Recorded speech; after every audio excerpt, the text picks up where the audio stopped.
Good afternoon, everybody. Welcome to Story Time with Mr. Bailey. I am going to be reading you the fourth chapter of the book Varjak that I know we've already read in class, or begin to read in class.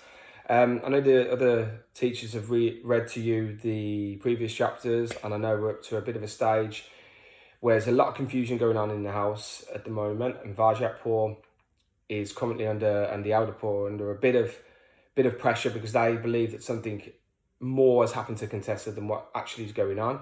And I think the other cats are in a little bit of denial. There's been a lot of confrontation and a lot of tension in the house. So let's find out what happens in chapter 4. The moment the grown-ups had left the room, Julius turned to Varjak. "I know why the Contessa's not here," he said, digging his claws into a toy mouse. "It's because they can't stand to look at Varjak's eyes." Jasmine, Jay and Jethro and Jerome all stood by Julius's side. No one stood by Varjak's side.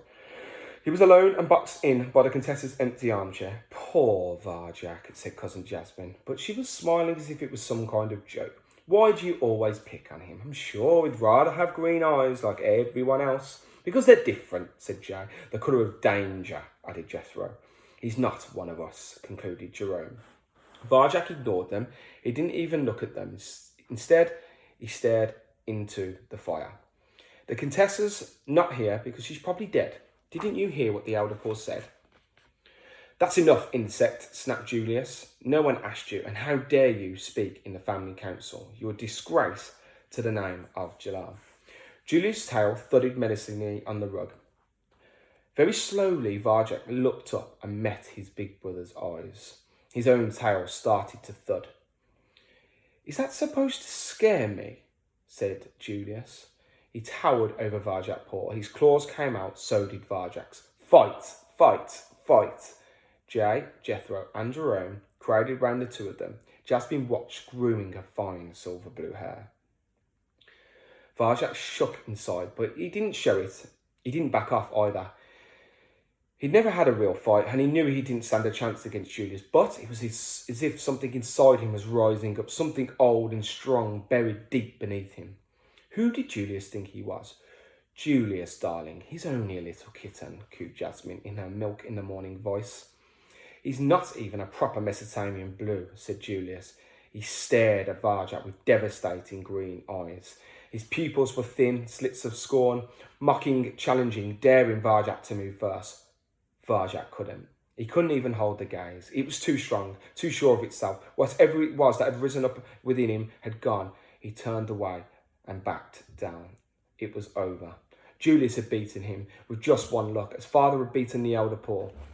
In the fireplace, the flames spluttered and died. "You're the cause of all this trouble," said Julius. "Apologise for what you've done." I'm sorry," croaked Varjak. The words were like hot coals in his mouth. "And never do it again, or I'll break every bone in your body." Varjak sloped away from the front room, humiliated, scorching within his cheeks. A disgrace in the name of Jalal. That hurt the most. He didn't care what Julius thought, but Varjak had always felt close to his ancestor, always loved the tales. He couldn't bear the thought of being a disgrace to them. "You wait," he said to an imaginary Julius in his head. "You just wait. One day, I'll show you."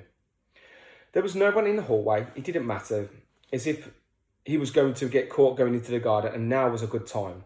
Things could hardly get any worse. Varjak went up to the back door, nudged the cat flap, and slid silently out. The garden was dark, gloomy place, full of gnarled trees. They bent backwards on themselves, grown inwards and locked together, making a tangled net of knotted wood. It was hard to see the sky through them. Beyond the trees lay the stone wall that enclosed the Contessa's house and garden. It was so high that no one in the family could ever imagine climbing it, even Varjak, who could sometimes make it halfway up the curtain before mother or father shouted at him to get down. He drank in the cold night air, peered at the massive wall and tangled branches, and thought he could see a thin white whisker of moon up there, far, far above. Varjak. It was the elder poor. He was on his own at the bottom of the garden, by the crumbling roots of the dying tree. Varjak padded over to join him. "I'm sorry, elder poor," he said. "It's my fault. Everything that happened. But it's true about the black cats. I swear in the name of Jalal, it's true." His grandfather smiled sadly. "I know that," he replied, "and it's not your fault. Not a bit of it. It's them. They don't even want to think anymore." They sat in silence together, in the shadow of the wall. Are you still going to tell me the tales of Jalal's greatest battle, said Varjak after a while. Against Salia of the north? Not tonight, said the elder Paul. I'm afraid there are more important things to do first. You're still young, but I don't think we have much time, and you're the only one who will understand. Varjak's skin tingled beneath his fur. Even after what had happened in the council, he was thrilled by his grandfather's words.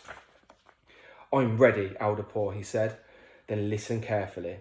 Jalal only knows what the gentleman's up to, but with the Contessa gone, it's more than we can manage. We have to get help from the outside. Isn't the world outside full of dangerous monsters, said Varja. And monsters are exactly what we need. A monster called a dog.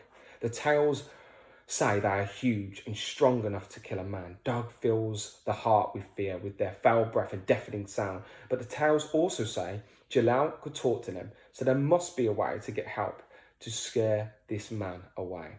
Mother and father say the tales aren't true. They say they're only stories. Only stories, the elder Paul looked at him. And you believe that? Varjak shook his head. No. Good, because I'm going to tell you a family secret now, an old one. It goes right back to the beginning. Varjak's mind raced. This was the first he'd heard of any secret. Is it about Jalal? He guessed. The elder Paul smiled in the dark. It is indeed. Everyone knows the tales of Jalal, but his way is a mystery known only to a few. The way of Jalal. This was something Julius and the others knew nothing about, and the elder Paul was telling him and no one else. The way, said the elder Paul, has been passed down through the ages from paw to paw. Much has been forgotten over the years, lost and corrupted through time. Now only fragments remain. Perhaps the way will help us to talk to dogs. Perhaps not. I do not know at all. I do not know it all, and I feel I will not have long enough to teach you all the parts I know. But it's all we have left. Varjak felt strangely disappointed. Now he knew there was a family secret. He wanted to know it all. What was the point of a secret which was lost? Still, something was better than nothing. Tell me more, said tell me more, elder Paul. Come closer, Varjak. Closer. He bent towards him. Closer, he said. He leaned right over, so his ear was by the elder Paul's mouth. There are 7 skills to the way of Jalal, whispered the elder Paul. His breath was warm in the cold night air. We know only 3 of them. Their names are these: slow time, moving circles, and shadow walking. He recited the skills slowly in rhythm like poetry. Learn these words and pass them on in turn. Slow time, said Varjak. Moving circles, shadow walking. He rolled the words over his tongue like a new taste. Again, said the elder Paul. Slow time, moving circles, shadow walking. His fur prickled the strange sounds. Never forget these. Keep the way alive, Varjak Paul. Varjak nodded. The words, Jalal's words, were safe in his head. He would also remember them. Click. The back door swung open. Varjak and the elder Paul looked round. The gentleman was standing there, and by his shiny black shoes, there were 2 sleek black cats. I hope you enjoyed that, everybody, and I hope you're all staying safe. I look forward to reading the next few chapters with you of Varjak Paul, and things are going to get a lot more interesting. So take care of yourself, everybody, and I'll see you soon.